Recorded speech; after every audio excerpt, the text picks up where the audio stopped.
Masquerade sei muri yeZimbabwe. Welcome to our channel Zim Confessions and Deep Secrets. Kana kari kutanga kako kuya pane ino channel, please don't forget to subscribe. Kana wagara wakasubscribe, don't forget to share and comment this video. Nasi muri Zimbabwe ndawa nyaya yaitika pa St. Augustine High School ku Penhalonga.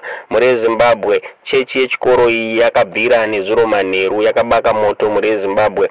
Zvakaitika manheru mushure mekunge vana vabva kustudy ndo pakaitika chiitiko ichi muri Zimbabwe. Pane moto wanga wakakura wekuti vama students akazama kuda kuudzima asi zvakaramba.